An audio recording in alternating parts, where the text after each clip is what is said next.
नमस्कार व्यूअर्स, मेरा नाम है नितिन उपाध्याय और मैं हूँ इस टाइम एमी केयर हॉस्पिटल में। तो मेरे साथ बैठ रखे हैं डॉक्टर ओम प्रकाश गुप्ता, जो कि एक स्पाइन स्पेशलिस्ट हैं। आइए स्पाइन से रिलेटेड क्वेश्चंस के आंसर्स हम डॉक्टर से जानें। हेलो सर, कैसे हैं आप? नमस्कार। तो सर, ऐसा मेरे पास कुछ क्वेश्चंस थे जो कि मुझे आपसे पूछने थे, जो कि साइटिका क्या होता है और इससे बॉडी पे क्या इफेक्ट पड़ता है? देखिए, सियाटिका या साइटिका दोनों एक ही वर्ड है। तो सियाटिका हम तब कहते हैं जब कमर दर्द हमारे पैरों में जाने लगता है। यूजुअली ये एक ही पैर में जाता है, लेकिन दोनों पैरों में दर्द जा सकता है। ये ऐसा मतलब इसलिए होता है जब कमर में नस दबती है तो ये हमारे पैरों में दर्द को उत्पन्न करता है, जिसको हम सियाटिका कहते हैं। तो साइटिका के मेन कॉज क्या क्या हैं? सियाटिका के मेन कॉज जो होते हैं वो जैसे सबसे कॉमनेस्ट होता है स्लिप डिस्क, जिसको हम डिस्क प्रोलैप्स कहते हैं, जिसमें हमारे स्पाइन में दो बोन के बीच में गद्दी होती है जो हमारी फट के बाहर आ जाती है, या जिसको स्लिप डिस्क कहते हैं, डिस्क प्रोलैप्स। तो वो हमारे नसों को दबाती है, जिससे हमारे पैरों में दर्द जाता है। जो नर्व दबती है यूजुअली वो सियाटिक नर्व के सप्लाई होती है, जिसे हम इसे सियाटिका कहते हैं, क्योंकि सियाटिक नर्व हमारे पैरों को सप्लाई करती है।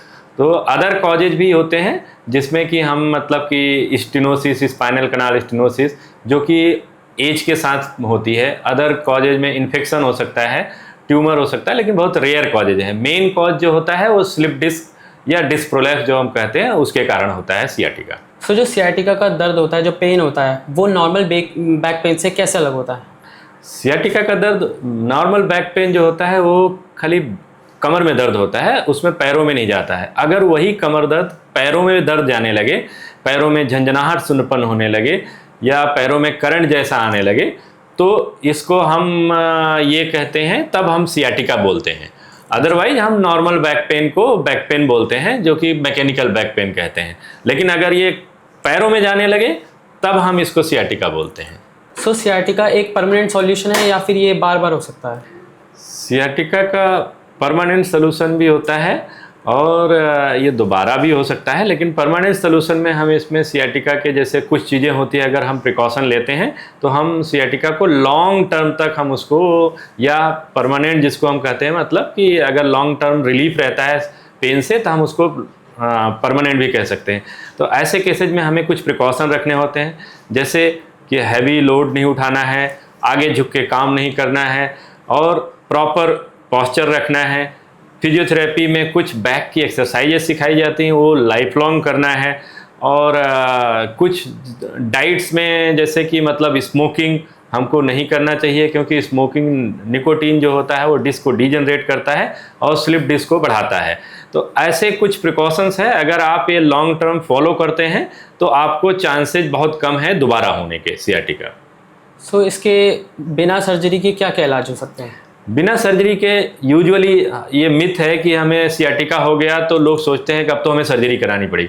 ऐसा नहीं है। सर्जरी 10% या 5% लोगों में ही ज़रूरत पड़ती है। 90% लोगों में सियाटिका में सर्जरी की ज़रूरत नहीं पड़ती है। अगर आप प्रॉपर इलाज करते हैं नॉन सर्जिकल, तो भी आप ठीक हो सकते हैं। जैसे नॉन सर्जिकल ट्रीटमेंट में हम क्या करते हैं, जैसे कि आपको फिजियोथेरेपी करानी है, प्रॉपर पॉस्चर रखना है, कुछ दवाइयाँ लेनी हैं जो कि हमारे नर्व के लिए होती हैं, और नर्व के अराउंड जो सूजन होती है उसके लिए लेते हैं। कुछ हम मसल रिलैक्सेंट देते हैं। उसके अलावा कुछ हम सेकाई के मेथड बताते हैं, जैसे हॉट करना है या कोल्ड करना है, वो डिपेंड्स करता है कि क्या प्रॉब्लम है। तो इस तरह से अगर हम ये ट्रीटमेंट करें तो हमें मतलब कि 90 to 95% लोगों में सर्जरी की ज़रूरत नहीं पड़ती है। अगर किसी पेशेंट को साइटिका की प्रॉब्लम हो रही है तो उसके लाइफस्टाइल में क्या चेंजेस आएंगे? देखो, सियाटिका जो होते हैं वो तब हम कहते हैं सियाटिका है। सियाटिका के लक्षण जो हैं उससे हमें पता चलेगा कि लाइफ स्टाइल में क्या चेंजेज आते हैं। सियाटिका में क्या होता है, आदमी को कमर में दर्द होता है, एक्यूट पेन होता है। उसके अलावा जो है पैरों में दर्द जाता है। एक पैर में यूजुअली 90% चांसेस रहते हैं एक पैर में दर्द जाता है, लेकिन दोनों पैरों में भी दर्द जा सकता है। उसके अलावा हमें झंझनाहट, सुन्नपन का असर होता है पैरों में। उसके अलावा करंट जैसी सेंसेशन लगती है। उसके अलावा जब ये सीवियर हो जाता है तो हमारे पैरों में कमजोरी आने लगती है, छूने का एहसास कम होने लगता है। उसके अलावा अगर और सीवियर कंप्रेशन होता है नर्व्स पे, तो हमें लैट्रिन बाथरूम के पता चलने का एहसास खत्म हो जाता है और पैर में हमारी जिसको लकवा मार जाता है, मतलब कि पैर में कमजोरी आ जाती है। तो ये सारे इफेक्ट पड़ते हैं सियाटिका के जब हमें सियाटिका होता है तो। कब किसी स्पाइन स्पेशलिस्ट के पास हमें जाना चाहिए? देखिए, स्पाइन स्पेशलिस्ट को अगर आपका दर्द क्रॉनिक है, यूजुअली हम कहते हैं कि आपको, या ये डिपेंड करता है कि पेशेंट का प्रोफाइल कैसा है। पेशेंट अगर एक्टिव है और उसमें मतलब कि एक्यूट पेन होने लगा है अभी, तो आप जल्दी भी स्पाइन डॉक्टर से कंसल्ट कर सकते हैं। वैसे कोई हार्म नहीं होता अगर आप अर्ली कंसल्टेशन ले लो डॉक्टर से, भले ही आपको मतलब कि सर्जरी की ज़रूरत है नहीं है, इससे आपको पर, क्योंकि हमने पहले ही बताया कि 90-95% चांसेस सर्जरी के नहीं रहते हैं। तो अर्ली कंसल्टेशन लेने से आपको ये फ़ायदा होगा कि आपका जो कंजर्वेटिव ट्रीटमेंट, मतलब कि जो दवाइयों से, फिजियोथेरेपी से, वो सही सलाह मिल जाती है, जिससे आप जल्दी ठीक हो सकते हैं और आपकी प्रॉब्लम क्रॉनिक नहीं हो सकती। तो इसलिए हमें लगता है सियाटिका जैसे ही आपको पैरों में दर्द जाने लगे या कमर दर्द बहुत दिन हो गए हों और ठीक नहीं हो रहा हो, पैरों में झंझनाहट सुन्नपन होने लगे, जो हमने सियाटिका के इससे पहले लक्षण बताए, वो उसमें से कुछ भी आपको मिल रहा है, तो आपको अपने डॉक्टर से कंसल्ट सलाह करनी चाहिए। और अर्ली सलाह लेने में कोई नुकसान नहीं है, लेट सलाह लेने में आपको नुकसान हो सकता है। क्या सियाटिका किसी स्पाइनल प्रॉब्लम से भी लिंक हो सकता है? जी, यूजुअली स्पाइनल प्रॉब्लम के कारण ही सियाटिका होता है। तो एक कारण तो जैसे हमने बताया स्लिप डिस्क, जो सबसे कॉमन है। दूसरा होता है एज के साथ जब हमारी हड्डियां कमर की घिसने लगती हैं, तो उसको हम स्पॉन्डिलोसिस कहते हैं। उसमें क्या होता है, धीरे धीरे नसों पे दबाव होता है, उसमें एक्यूट पेन नहीं होता है, उसमें धीरे धीरे क्रॉनिक होता है, तब उसमें सियाटिका होता है। तो इस तरह से अदर कॉजेज में बहुत रेयर कॉजेज होते हैं, जिसमें इन्फेक्शन हो सकता है, ट्यूमर हो सकता है, फ्रैक्चर हो सकता है कोई, ये सब भी कॉमन कॉजेज हो सकते हैं, लेकिन मेन कॉज जो होता है स्लिप डिस्क होती है। ओके, सो सियाटिका के लिए कौन कौन से टेस्ट ऐसा मस्ट होते हैं कि कराने चाहिए? देखिए, सियाटिका सबसे अच्छा डायग्नोसिस अगर आप अपने डॉक्टर को दिखाते हैं, अगर डॉक्टर स्पाइन स्पेशलिस्ट है, तो आपका क्लिनिकली ही वो बता सकता है कि स्पाइन में मतलब कि सियाटिका की प्रॉब्लम है आपको, क्योंकि क्लिनिकल एग्जामिनेशन हम जो देखते हैं उसी से पता चल जाता है कि सियाटिका की प्रॉब्लम होती है। अदर वही मतलब हमें सियाटिका को फिर हम डायग्नोज करने के लिए कि किस लेवल की प्रॉब्लम है, कितना नर्व कंप्रेशन है, तब हम इसके लिए MRI कराते हैं स्पाइन का।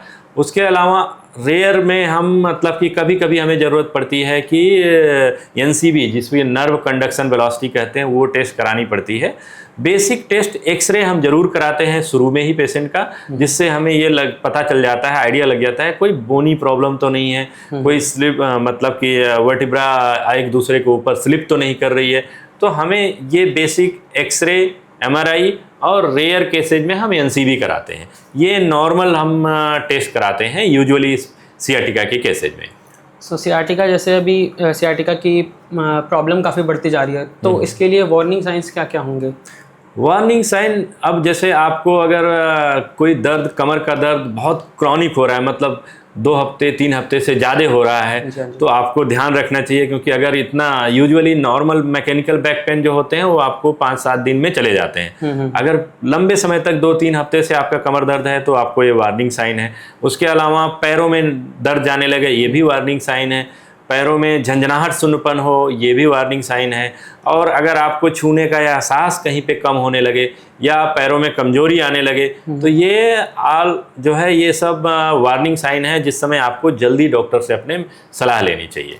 सो डॉक्टर, जैसे आपने बोला अभी कि पैर में दर्द होता है, तो क्या वो पैर में एक ही पैर में दर्द होगा या दोनों पैर में भी दर्द होगा? यूजुअली एक ही पैर में दर्द होता है सियाटिका में, लेकिन दोनों पैरों में भी दर्द हो सकता है। तो 80-90% सिंगल लेग में होता है, लेकिन बायलैटरल बोथ लेग में भी हो सकता है, तो ये भी कॉमन है।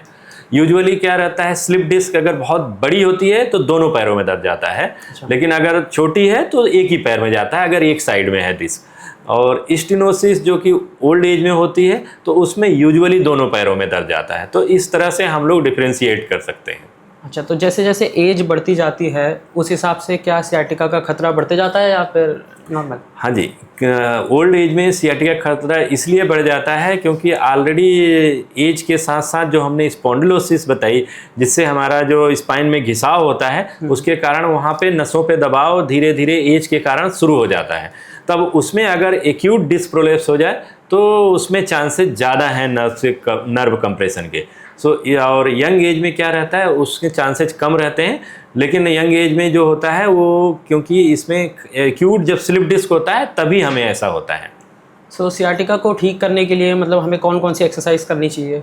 सियाटिका को ठीक करने के लिए, यूजुअली सियाटिका को ठीक करने के लिए बॉडी के हम जो है बैक की, कमर की जो है कुछ स्पेसिफिक एक्सरसाइजेज होती हैं, जैसे कि हम अकॉर्डिंग टू कंडीशन किस कारण हो रहा है सियाटिका उस पर डिपेंड करते हैं कि हमें बैक की एक्सटेंशन एक्सरसाइजेज करानी है या बैक की फ्लेक्शन एक्सरसाइजेज करानी है या हमें दोनों ही करानी है या कोर स्ट्रेंथनिंग एक्सरसाइजेज करानी है। वो हम डिपेंड करता है कि हम जब मरीज को देखते हैं तो उसके आधार पे हम सलाह देते हैं कि कौन सी एक्सरसाइज आपके लिए बेस्ट रहेगी। सियाटिका के ऐसा कॉमन रिस्क क्या क्या होंगे? सियाटिका के कॉमन रिस्क यूजुअली क्या होता है, जैसे कि आप हैवी वेट लिफ्टर हो या जिम में आप जाते हो और बिना एकस्टम्ड हुए, मतलब कि आपकी बॉडी अभी मतलब कि आपने पहली बार शुरुआत करी और पहली बार भी हैवी वेट उठा रहे हो आप, या आप मतलब कि आप जाते हैं जिम में और आप स्टार्टिंग में ही मतलब बिना वार्मिंग के ही, वार्म हुए ही आप अगर वेट लिफ्टिंग इस तरह की चीज़ें करते हैं तो आपको ज़्यादा चांसेज रहते हैं। स्मोकर्स जो होते हैं उनमें भी बहुत ज़्यादा चांस रहता है इन स्लिप डिस्क होने का। जो हैवी वेट होते हैं उनमें भी, ओबीस जो पेशेंट होते हैं, जो पर्सन होते हैं, उनमें भी ज़्यादा चांस होता है स्लिप डिस्क होने का। ओके, इलाज करने के बाद क्या ये एक परमानेंट सॉल्यूशन है?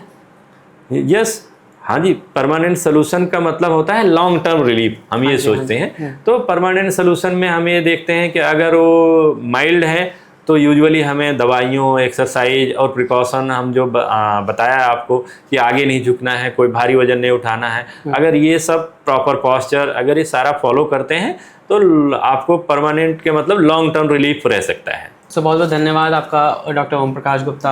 हमें आपके साथ काफ़ी अच्छा लगा, काफ़ी नॉलेज गेन करने का हमें मौका मिला और मैं होप करता हूँ कि हमारे व्यूअर्स को भी काफ़ी अच्छा लगा होगा और काफ़ी नॉलेज गेन करी होगी उन्होंने। बहुत बहुत धन्यवाद आपका। ऐसे ही एमए केयर के साथ जुड़े रहिए। धन्यवाद। नमस्कार।